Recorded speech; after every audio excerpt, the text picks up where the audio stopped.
Temitope and I will be talking about finding your voice. I'm sure you're as excited as we are, maybe even a little bit more. Like Diche said, we're going to be talking about finding your voice and what does that mean? Finding your voice as a writer, what does it mean? What does it entail? First of all, it is important that you understand or that you know that there are different kinds of writing. So you have essay writing, article writing, prose writing, screenwriting, which is what we're going to be focusing on. But right now we're talking about finding your voice as a writer. So whatever form of writing that you are doing, we just want to let you know that it is absolutely valid.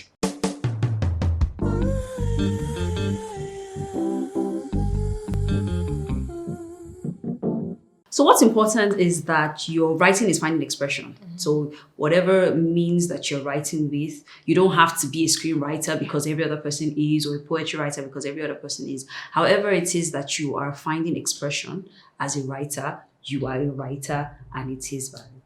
So the interesting thing about us is that we didn't start out as screenwriters, amazingly. I used to love, I still love writing prose. I grew up as a child reading a lot of books, which is something that we actually need to mention. As a writer, you need to read a lot. No matter the kind of writing that you do, you have to be a reader. That's very important. So I grew up, reading a lot of books. And then from reading, I decided to start writing. And, today I have a book called A Walk on Water. It's available for free. You can get it on the website displayed on the screen. Download the book for free and go ahead and read it.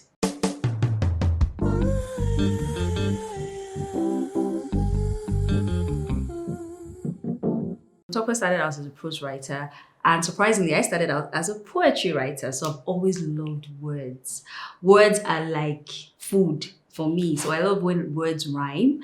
Poetry can make words make you feel a certain way. So I've always loved poetry, beautiful way to show emotion, to just show the beauty of words, basically. And the good thing about anyhow that you write is that transitioning the way that you used to write or the foundational writing that you did can help you when you transition. So for Tope, the prose writing has helped her a lot with descriptions.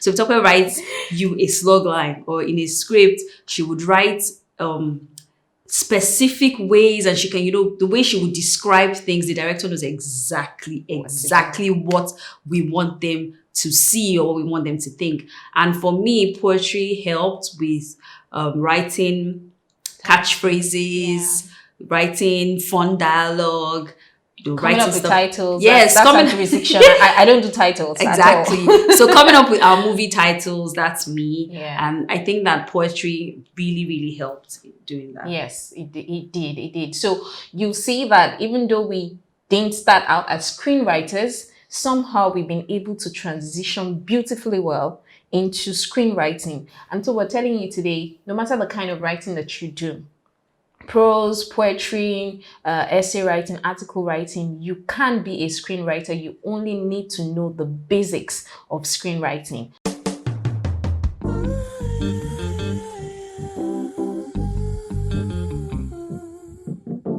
First thing you need to be able to do actually is be a good storyteller. Yeah. Absolutely. You need to be a good storyteller. I remember Diche would tell me, I love stories. I like telling stories. And I can sense this passion, this love for stories when she says that to me. So it's important that just be a good storyteller. That's all that you need, basically. Yeah, and channel the power or the passion that you have for whatever other kind of writing you have. Channel it into screenwriting. It's important that you understand that even in screenwriting, there's so many kinds of genres. So even if you've come into screenwriting, you also have to find your voice as a screenwriter. So are you a comedy writer? Do you like thrillers? Do you like horror? Do you like drama? Do you like rom-coms? Do you like romance? Whatever it is that, is your passion, there's room for you. There's room for you to blossom as a screenwriter in that space. There's the tendency for people to tell you, oh, if you don't write comedy, you can't make money. Or if you don't do love, you can't make money. That's not true.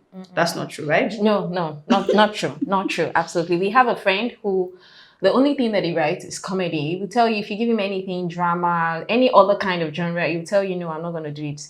please don't demystify yourself. I'm begging you. Don't demystify yourself. Just know the genre that you are good at and stick with that. And trust me, it pays to be a master of one than to be a master of none. So be true to yourself, be unique in the kind of stories that you tell, and be bold. Be bold in the kind of stories that you tell. Don't let anybody tell you, oh, these are the only kinds of stories that are told. No. If you have a story to tell it. When we're going to do Mama Drama, it looked like it wasn't going to be well received. Like, it's so serious. I mean, this is a time where if you go to the cinemas, all that you're seeing is comedy. And yes, maybe COVID happened, which was why, people couldn't watch it in the cinemas that much and all of that. But now that it's on Netflix, people watch it and they're like, oh, amazing drama. We've had so many reviews, so many, people reaching out to us and saying, amazing story. Why? Because we had a story to tell and we told it well.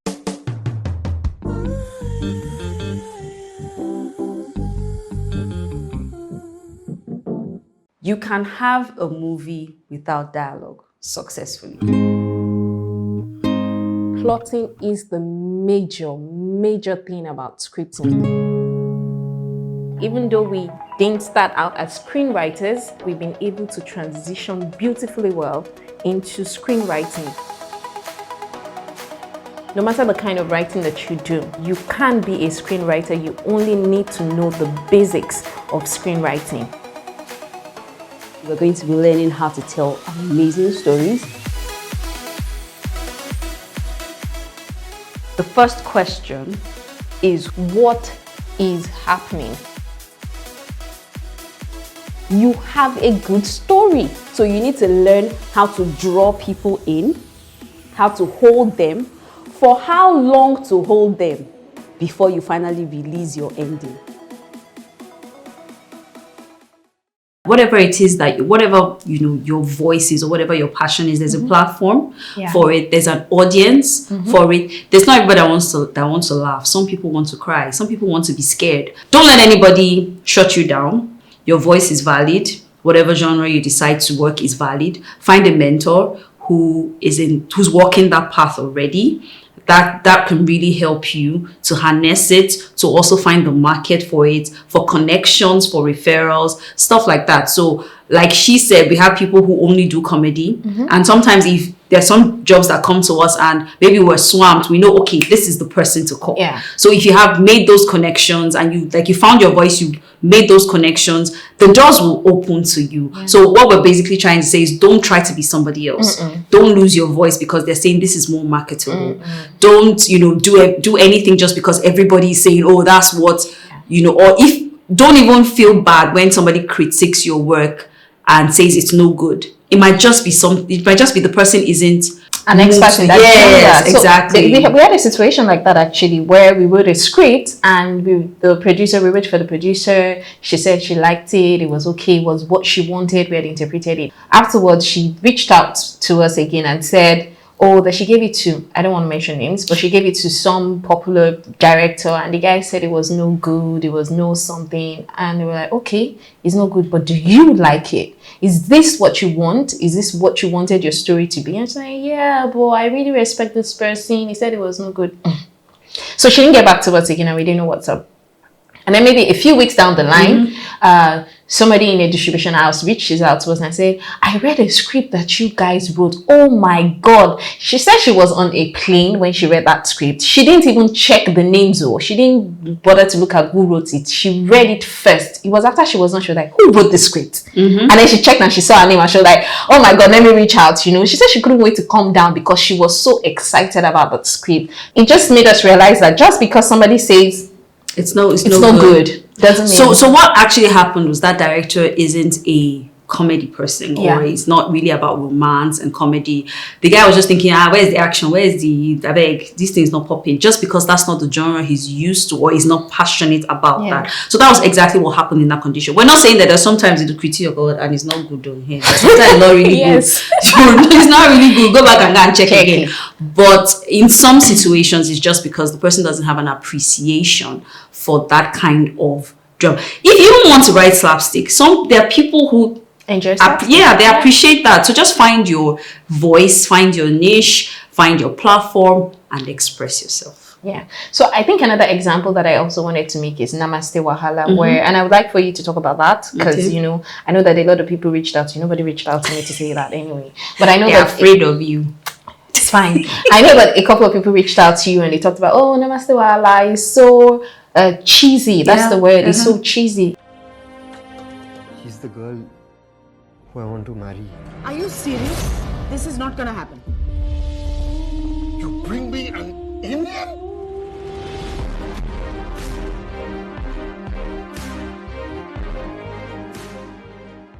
The audience for Namaste Wahala was not just Nollywood, it was also Bollywood. So we know how those films go. Z World. Yes, Z World. And the truth is that it's not even borderline, it's actually cheesy, romance, things that we can see coming a mile away. But the audience love it. The people who that part of the film was made for loved it.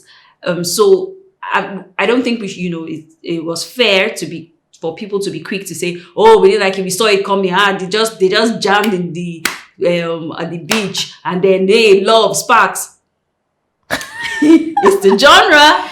That was the genre. So I just had to tell them that, okay, you know, if you want to cry, you can go and watch Mama Drama. If you want to be serious, you can go and watch something that they are shooting.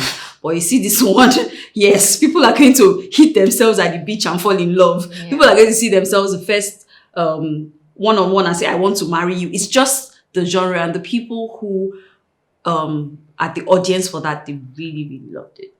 And I've seen people and say, I'm going to marry this person. Yeah, that happens. So, and it's funny, I don't know whether they say reality is stranger than fiction. Yeah. Reality is stranger than fiction. Yes, because there are some things that happen realistically and you're wondering, nah, it didn't happen. This is impossible. It didn't happen. But it is possible. And when we did Mama Drama, people felt, this thing is not possible. But it is possible. It did happen anyway. It happened, you know. So it might not be it might be 1 in a million that it would happen, but it can happen. Yeah. It's possible for it to happen. So basically what the long and short of all these things that we're seeing is that stay true to the genre that you want to write. Tell the stories that you want to tell, irrespective of what anybody says. You will find your market, you will find your niche. Be bold, be unique, be true to yourself, and make sure that your voice stands out. And very important. And if you didn't start as a screenwriter, whatever it is that you started out as, channel that passion, that energy, and that knowledge towards making your screenwriting process a more amazing one. Take care. Bye. Bye.